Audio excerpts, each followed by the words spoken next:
welcome to the show. It's a Monday, May 9th, 2016. Welcome. Looking good, guys. Yeah. How was your weekend? My weekend was great, full of promise. Great weekend. Friday, I screened that Captain America Civil War movie. Oh, did you go to the movies? No, I went to the movies. I screened it. So it was excellent. You know, I like to screen it, and I like to invite everybody. So I invite the staff and everybody else. So quite a few people showed up for that one.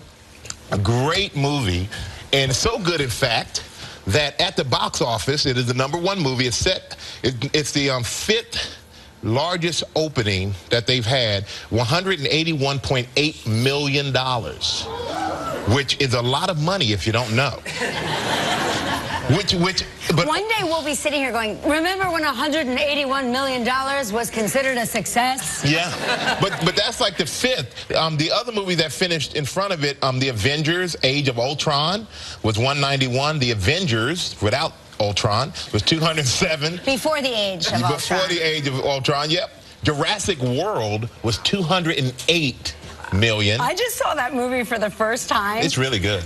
It was incredible. Yeah. I was jumping out of my skin. And Star Wars, The Force Awakens, $248 million. Have you seen it yet? I still have not seen it. That's insane. That doesn't even make sense. Well, you know, I've been busy. You're the person.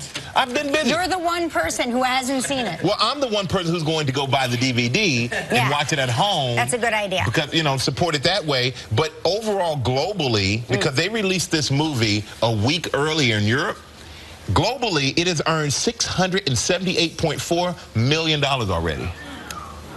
Yeah, that's pretty good in a week or so.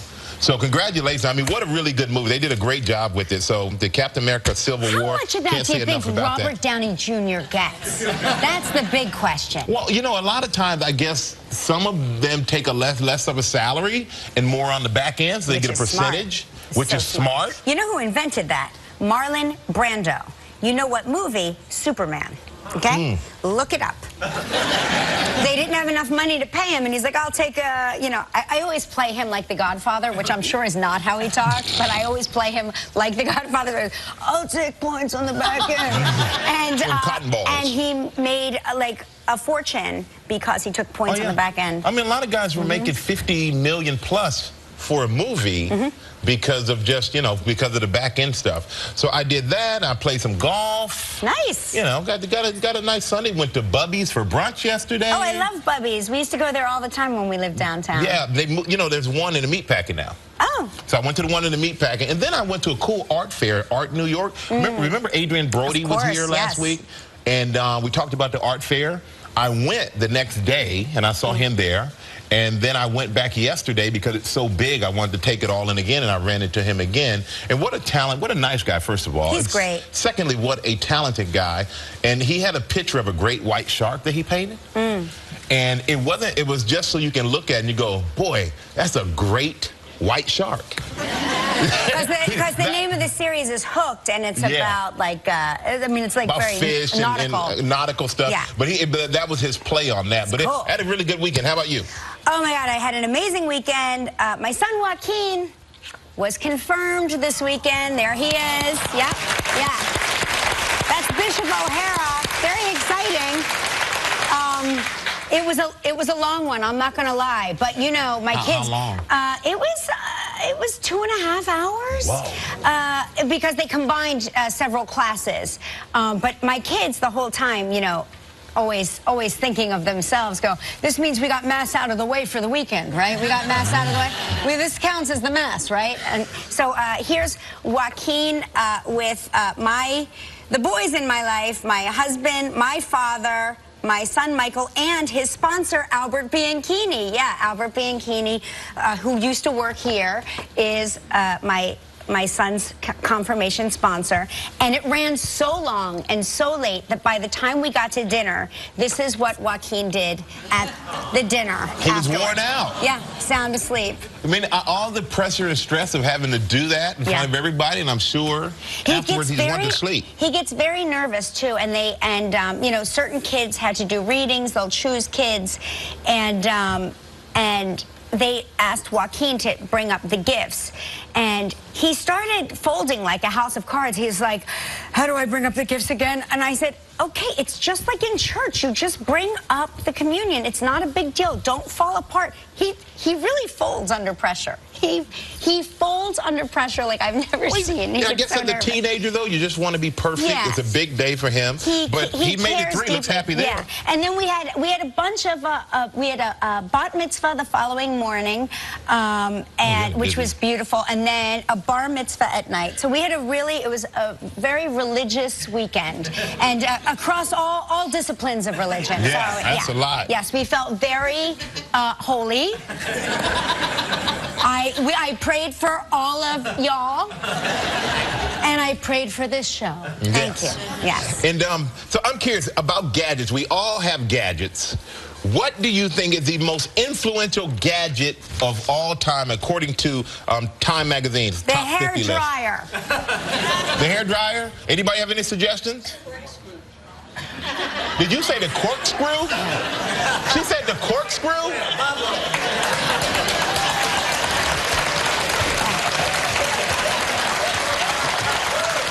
She's hiding behind your book. Yeah, don't hide behind his book. We can still see you. Yeah. They used it this morning. Obviously, somebody likes to drink. Yeah. She already used her corkscrew right before she walked in the door. Blender?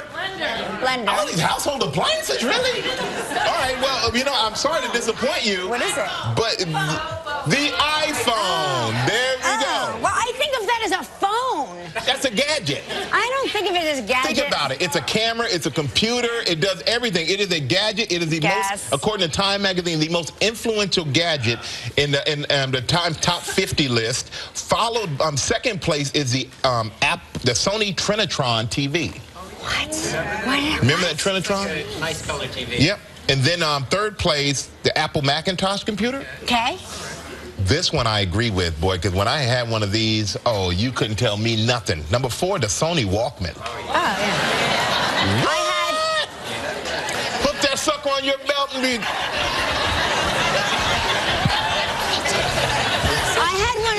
To the point where Mark actually started making fun of me because he goes, everybody uses an iPod now. And I said, I don't care, because I got the CD Walkman, and I thought that was so highfalutin.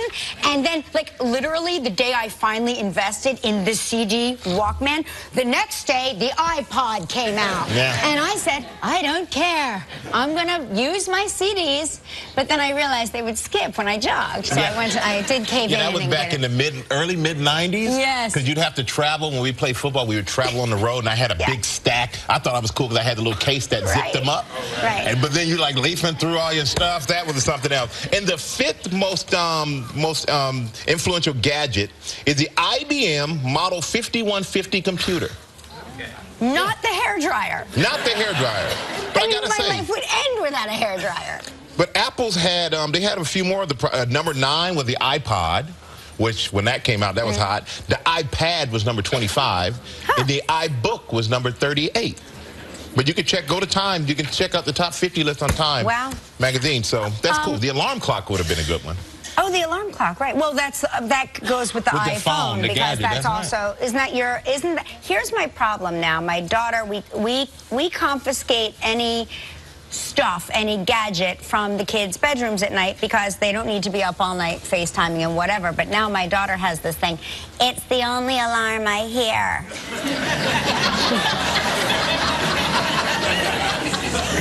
And you fell for that? I need it for my alarm. Well, it seems to be the only alarm she hears. I'm not kidding. I had like 7 other alarms. There is no way. I'm telling you. You know the alarm she would hear? Get up and get out of bed. It's time to go to school. Do that. No, I don't want to do that because I'm busy at that. I don't have time to be micromanaging her bedtime and her awake time. So it's like literally, it's the only alarm she hears. She's chosen to block out all other alarms. Smart kid. Listen, I want to show you this video. I've wanted to show you this since the second I got out here. God, I love this story so much. An alligator is so polite that in Charleston, it walked up to a house and wanted to get into the house, and it rang the door. Watch. Oh. Guys, if the alligator rings the doorbell, Do you let it in? If I open the door and there's an alligator there, I'm slamming the door, then I'm going upstairs to change my underwear. I love the Southeast is amazing. The Southeast is amazing because you can find alligators everywhere. I mean, they'll be under your car at the supermarket, they're in your pool, they ring the front door. I mean, look how cute he is. But, Bing bong. like, I wonder how did it pick why? I don't know. Why like, that why? house? Why the door? It doesn't say. The article just talks about the video. That's pretty incredible. I look out the peephole before you open your door down south. I tell you that. I love it so much. And we all, you know, prom and all that stuff. Proms have come up. Any of you have kids who've gone to prom or have their prom coming up? My son's prom is so late. When is it? It's after, like, their classes sort of essentially end next week, and their prom isn't until June 7th. So their prom is after class ends. I don't know why. I have no idea. They've just always done it that way. I guess they don't want the kids, like, being exhausted for school and classes. I would want my prom during the school year. Yeah. Because when you let me out, I'm not coming back. Well, this isn't school, but they don't go to school. Their prom isn't at school. It's not. It's at an event. It's at a venue, like a venue. I got it. It's not like old school, like Back to the Future days where it was in the gym. But I can't wait. I'm trying to get him, like, I want to get overly involved, and he's like, stay out of it. And I'm like, no, I just want to, you know, I just need to know, like, a dress color. I need to know, like, for the corsage. He's like, I'll get the corsage. I'm like, you don't know what you're doing, so I need to get in there and help. You know what? You got to let him figure it out. You do. Everything can't be perfect. You cannot always guide your kids and tell them what to do. When it comes to a corsage, the hell I can't. You need to, I'm telling you. Say, go get a corsage. Let him make that mistake once, and then he'll be better for it to guide his child.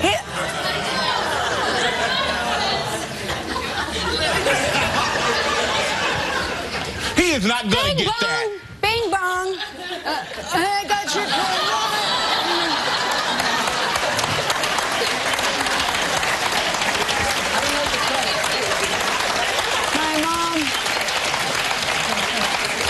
I don't know, my mom didn't help.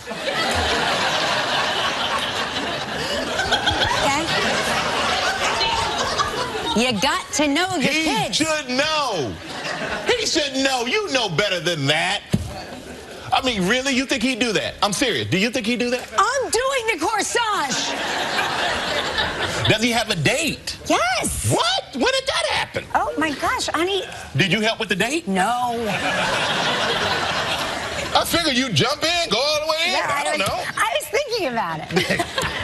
But how did he ask her? What was the prom proposal like? I can't even talk about this because he's at school. I'm telling you, I can't talk about it. She asked him, I can't talk about it. She asked him. I can't talk about it. Nothing, I say nothing. Then what prom? I don't even know what you're talking about. But she asked him. Okay, I'm not going to go there, but I'm just saying she asked him. Not talking about it. Well, look at these two. This is Charlie Bader. He's going to come home today, and he's going to be like, I'm glad you ruined my life.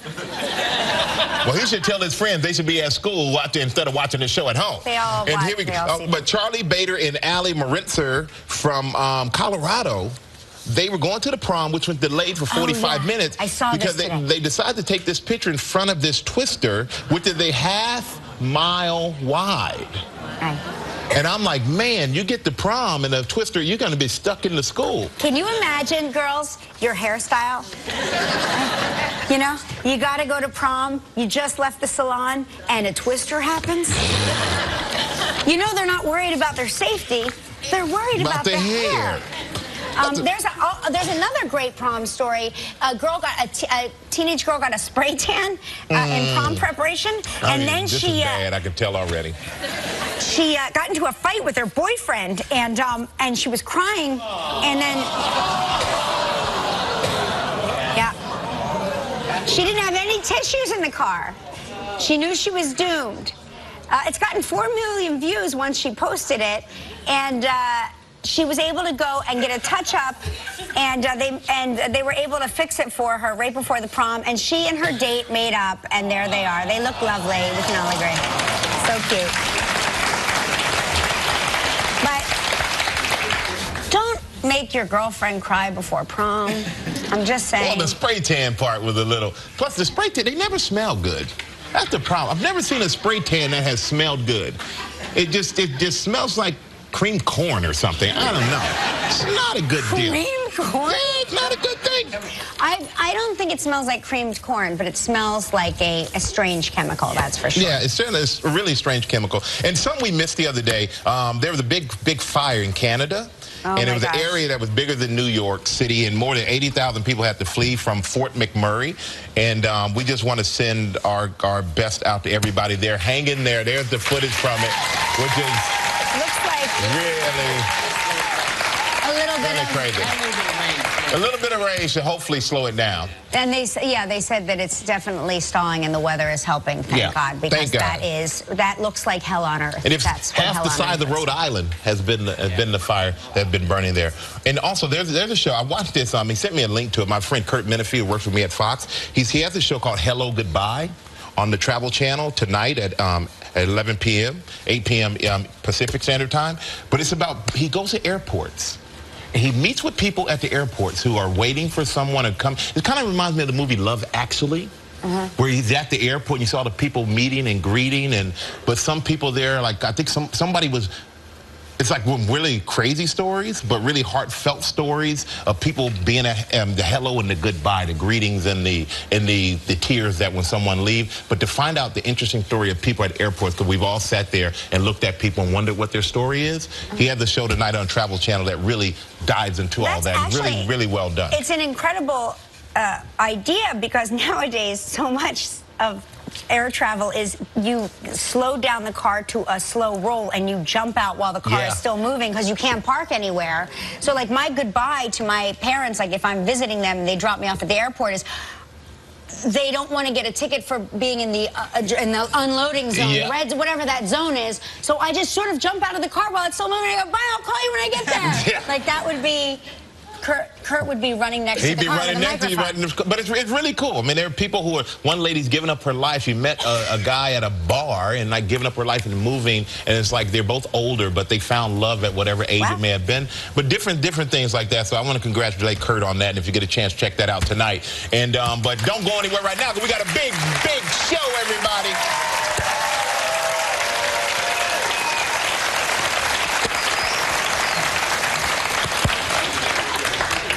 Jodie Foster is here today. Love Jodie Foster. Incredible. Been a while. We haven't seen her in a while. I've never met her, and I'm excited. She's an incredible person. No, I'm a big Jodie Foster fan. You have no idea. She's an incredible person. Yes, absolutely. And also, we have the very beautiful, smart, everything, very on top of everything. Megyn Kelly's here. So I'm excited about Megyn Kelly. I met her backstage. She is so lovely. She's just a lovely person. And I was like, I have so many questions. So many questions. You know, she knows so much that we need to get the beans on. Yeah. And our dancer is ready. She looks like a very nice lady over there.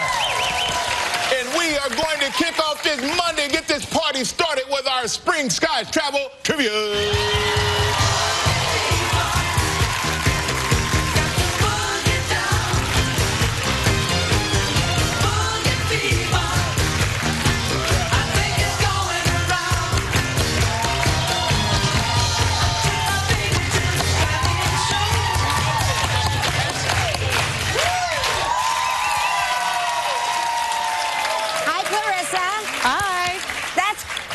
Chatland from, where are you in New York? Akwesasne. Akwesasne, wow. It's the Mohawk tribe in northern New York. Where is Akwesasne? It's the Mohawk tribe up near Ontario and Quebec, where they meet. That's where our reservation is. Fantastic. Great to have you here. Yeah, thank you for coming here. And great job, by the way. Your dancing was groovy. Yeah. You guys, you didn't videotape it. Usually you can tell where the family... Oh, you did. You got it. Okay. I missed it. You put the DVR it at home, too, I'm sure. Yes. All right, well, let's say hello to James Epstein from Cypress, Texas. Hey, James, how you doing? Good. Hi, Michael. Hi, Kelly. Hey. Hey, James, what's going on? Oh, just home today with my daughter. She's home from the summer from college. Now, I'm looking at you in this picture. Where are you? And that was taken in Freeport, Louisiana. I was working on a show called Salem. Oh. Are you you're a director, right? Assistant director. Oh, fantastic. Oh, that's nice. So, so you worked on Salem. You have anything else you're working on now? I worked on Sons of Anarchy right before that, and right now I'm off. Ah, great. Oh, nice. Enjoy it. Enjoy the time with your daughter, too. Absolutely. Let's spin the wheel, see what you're playing for.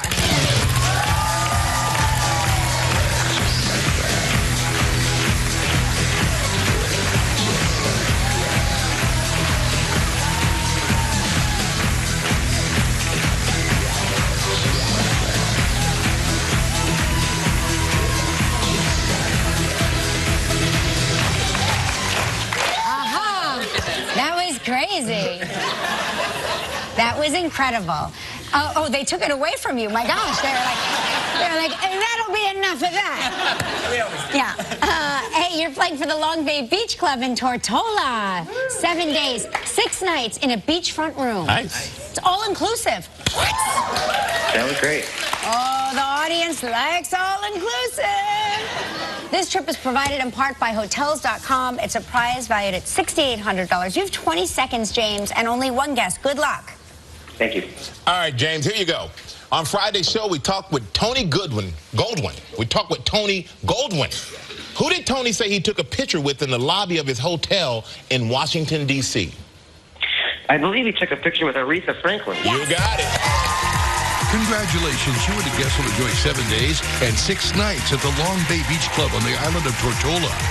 Located on a mile of talcum powder sand overlooking the Caribbean Sea, this beachfront property features award-winning dining, contemporary decor, and first-rate amenities. This one-of-a-kind oasis provides perfect setting for a relaxing and memorable vacation getaway. Your prize is valued at approximately $6,800. Hey, James, congratulations. Thank you. That sounds great. All right. Now you get to help make the day of a lucky member of our studio audience who will receive $500 in movie tickets from Fandango, which if you live in New York is good for like 2 movies. So please pick a number between 1 and 217. Well, my beautiful wife's birthday is coming up. Her name's Sophia. It's coming up on the 10th. So let's go number 10. 10. There we go. Oh, wow. Congratulations, James. He's a friend of our trivia dance. There's 1. Congratulations, ma'am. Everybody stay right there. When we come back to talented Jodie Foster will be here. Still ahead on live from Fox News, Megyn Kelly. We'll open up Kelly and Michael's inbox to hear your comments and questions. And coming up next, Jodie Foster. Yeah, welcome back, everybody. She's an incredibly talented director, producer, and an Academy Award-winning actress. Please welcome Jodie Foster.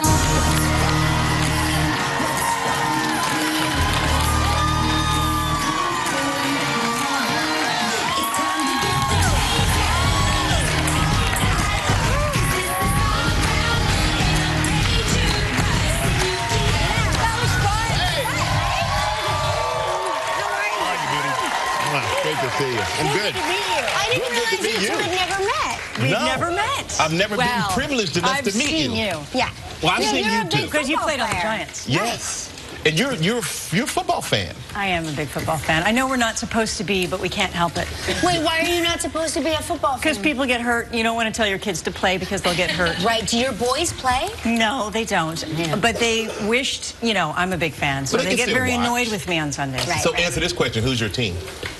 You know, I don't have it. I love Green Bay because I like the cheese heads. You like Yeah, the like all cheese? But I kind of switch every year. Your And people now we are have here, the Rams. Hold on, you so switch every year? I do because, you know, you need to buy T-shirts, right? We all have to buy the T-shirts, so I switch every year. So now you're going with the LA Rams because they're the new team Exactly. out there? I might shave a little bit, like a little ram thing on the side. Let's not get sides. carried away. Now, listen, you're celebrating, I cannot believe I'm about to say this. Yes. 50 years in show business. Unbelievable. 50 years in business. Yeah. We got you this. Oh, you shouldn't have. Yeah. Thank you so much. We probably didn't. I mean, Yeah, we broke the bank around here to make sure that happens That's for what you. I hear. we're just like so impressed with your career because Absolutely. you are, I mean, you're just a brilliant actor and an incredible director, you know. But more than that, you are an incredible mother. And the boys are now? Almost 18 and 14 and a half. Wow. Okay. Yes. But are they interested in, and they're not playing football, but are they interested in acting per se? My older son, he likes improv. That's his thing. And he has one of those minds where he thinks of crazy things at the last minute. He's very spontaneous. I could never do that. Are you looking at colleges now, or is that we next went on a little year? college tour. It's next year, so he's, APs, SATs, all that stuff. Yeah, it's terrible. It's crazy. It's a crazy and awful time. Yeah, it is. Yeah. Well, you know what? You're a good example, though. I mean, you really are. I love school. Yeah. If I could go back to school now, I would. I mean, all the colleges that we visited, I would have taken any one of them. I was happy to go, In fact, I told him that when he goes to college, I'll just get a little apartment next door. I'm sure he'll love that. I thought about that, though. I thought about that because I looked at that Rodney Dangerfield movie, Back to School. Right. I was like, that would be the life. That's that would you. Awesome. You could have a reality show. I can do it. No reality show. My name is strictly no cameras. Anytime we visited a college that my son didn't like, that I found to be like extraordinary, he would say, well, then you should apply here. Well, we got to take a quick break. We can't wait to come back and talk to you more about what it's like to direct two of the biggest stars in Hollywood. So we're going to come back, talk to Jodie Foster about Money Monster. So stay right there. Somebody got a little attitude, yeah. So is it difficult to direct George Clooney and Julia Roberts? Difficult? No, not difficult at all. I mean, easier than anything. You have two people that have incredible chemistry with each other, that come with years and years of experience, and they're fun, and they're, they love each other. And of course, George has directed wonderful, wonderful films. Right. But it's a heart-stopping drama, though. But it's also funny. Yeah, it does both. I mean, it's a film that's very ambitious. It does a lot of things, and it's very, very, very fast-paced. So funny, fast-paced, and tense. So he plays this, George Clooney plays like a guy that gives you financial advice, right? Like a Jim Cramer kind of guy? Yes, and then there's a man that takes his advice and loses all of his money. Yes. And then, I guess, loses his marbles at the same time. That's right. And the producer, played by Julia Roberts, is the producer-director is the person who has to kind of produce their survival. Oh my God, we'd be in such trouble around here. Oh my God. Our producer would be like, hey, ain't nothing I can do. I'm leaving the building. I did get to learn a lot about live TV, though. I have to say, you guys are, my hats are off to you. Thank you very much. But our hats are off to you because the step from in front of the camera to behind the camera so seamlessly, I mean, you've done it, and this movie is just another testament to that. It's a great film school. Making movies as an actor is an amazing film school. I've learned from the best, really. We asked our audience, we did an audience poll, which their favorite Jodie Foster film has been, and not surprising, it's The Silence of the Lambs. Oh, good. Good.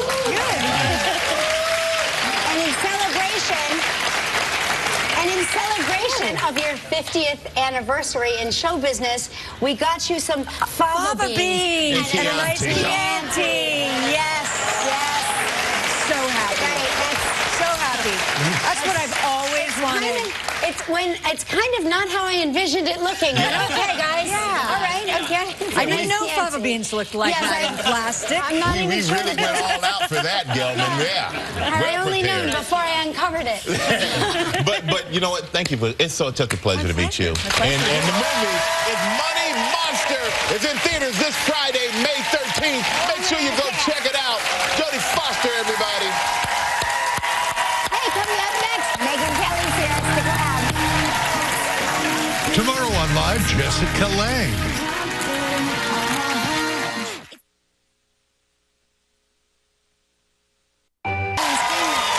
Yeah, me either. Didn't quite look like I expected either. Oh, boy. Well, our next guest is a superstar newswoman with moxie to spare. Please welcome the host of Fox News Channel's The Kelly File, Megyn Kelly.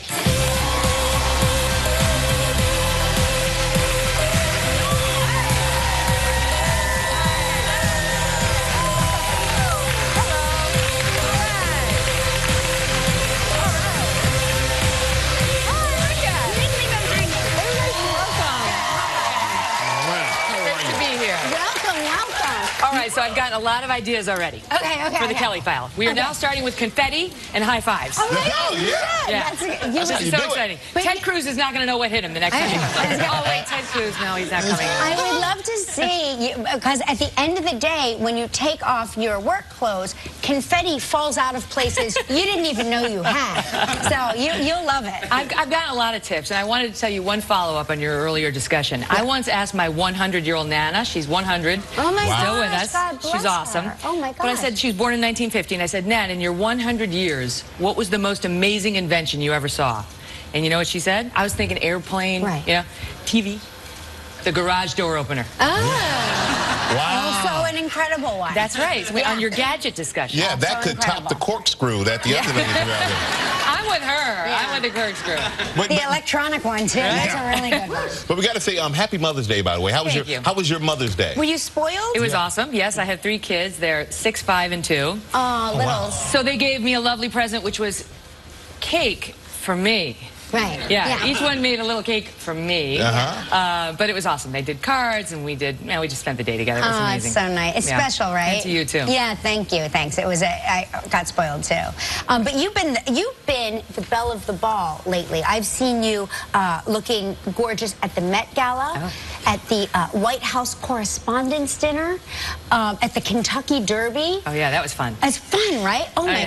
Oh, is that Richie Sambora? I love Richie. Good guy. I love Richie. Love Bon Jovi. Yeah. Yes. Who does not love Bon Jovi? I like your fascinator, the hat too. was like the whole thing. And, you know, I'm not responsible for any of this. Like, I always say, if you want to see me looking good, tune in between 9 and 10 at night. Right. Because in my daytime, you know, my free time, I don't know what I'm doing. I say that, too. I don't know what I'm doing. Only it's 9 and 10 in the morning. I saw you this morning. You looked amazing. I thought that was your on-air outfit. No. Only you can make jeans look that good. Jeans. But anyway, so I have a gal who does it for me, and I just do what she tells me. Well, I tell you what, though, at the Met, I saw you at the Met Ball. You and your husband, I was with my date, and yeah, Trevor Noah was my date for that day. There we are. But did you bump into any other celebrities there? Because you look great there. Everybody commented they loved your hair. Oh, thank you. That was sort of bold for me. Yeah. Everybody. I mean, it was a night of huge stars. I was walking into the big dinner room with Katy Perry. Actually, I had a really interesting conversation with Anthony Weiner. Oh, okay. Who used to come on our show. Right. And he told us the funniest story about Madonna. Okay. So I can only repeat part of it. But he said that several years ago, he was walking in, he met Madonna there. They had this conversation, and in the middle of the conversation, Madonna turns to her handler, whoever she's with, and says, "Who the blink is this?" Oh my God. Oh my God. Right in front of him. That's amazing. Poor Wiener. I was looking at your dress, and it seems like cinched at the knee. At the Met Gala? At the Met Gala. Yes. Did you have a hard time getting up the stairs because nobody tells you in advance? And sitting down. Right. Sitting down was almost impossible. Right. It's like, it feels good while they're cinching it. Right. So I had no time for that Met Gala, and I'd never been to the Met Gala. I mean, I knew it was a big deal. Right. But then my assistant was like, it's Monday, and this is Friday. Right. She's like, you got to pick a dress to wear. I'm like, oh, wow, this is a big deal. I truly know nothing about fashion. So the Fox stylist hooked me up with Badgley Mischka. Oh, great. And so this is the story. So they said, okay, you're going over there on Monday, and they're going to fix the dress for you. So I go over, and there's this guy named Ron who runs the salon. Okay, great. He's taking care of me. Then he says, go in the back, put on the dress, and Badgley and Mischka will be out in a moment. Now, I'm so clueless. I'm like, is that a joke? Yeah, I'm like, is that really a joke? Is there really a Badgley Mischka? There are 2 guys, Badgley Mischka, and they were awesome, and they did that dress. Well, it looked beautiful. It really worked for her. It looked great.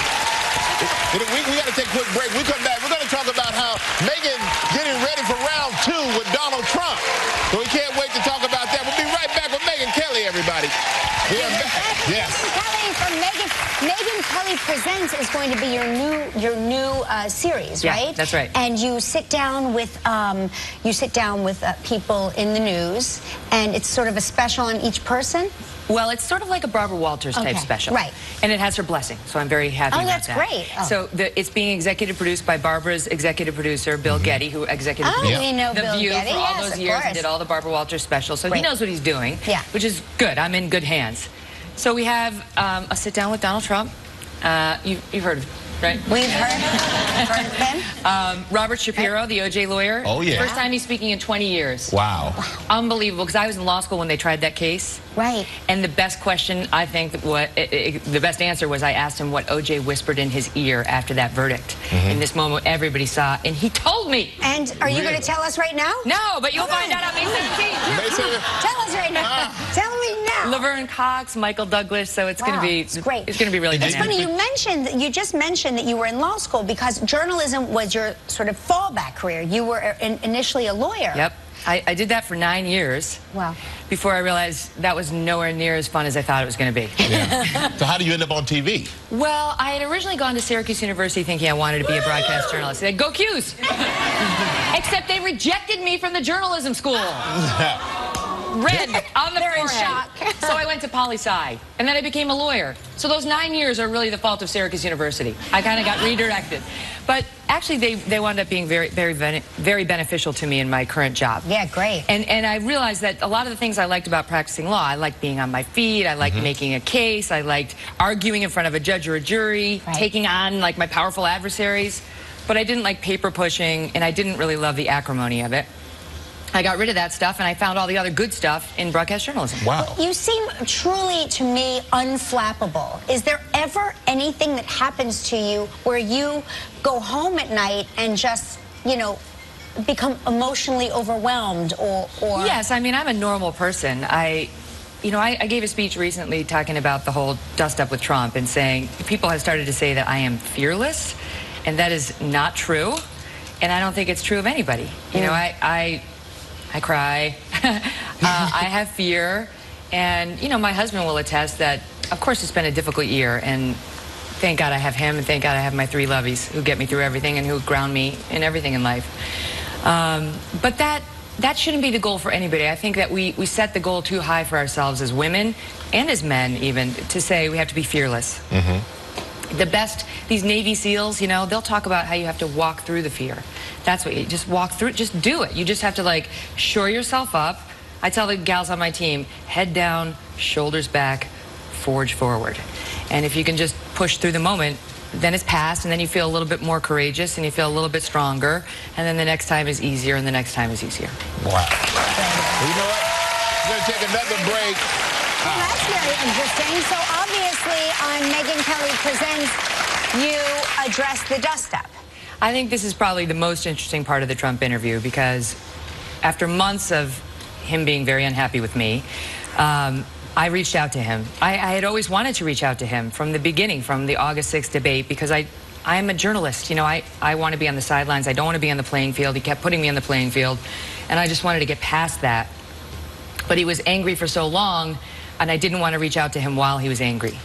So there was a lull in the attacks in April, and I seized upon it and asked him if he would meet with me, and he said he would.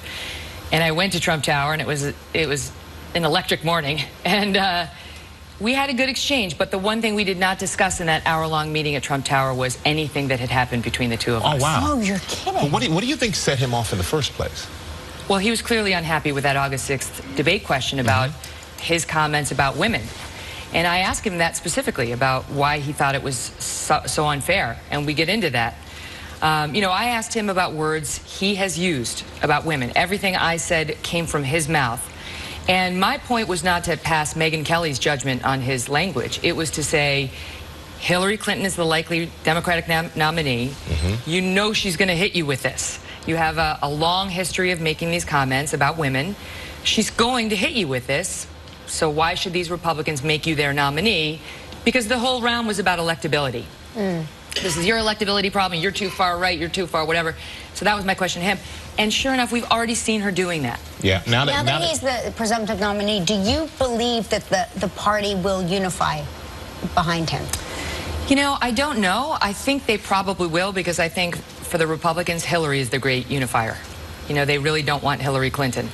But I don't know, because you're already seeing, you know, serious fissures in the Republican Party.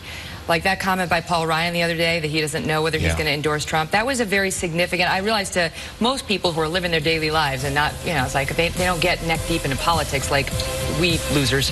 But, you know, I think that was remarkable. He's got a lot of work to do. Well, you're remarkable, and your show is Megyn Kelly Presents. It airs Tuesday, May 17th at 8 p.m. on Fox. Don't miss it.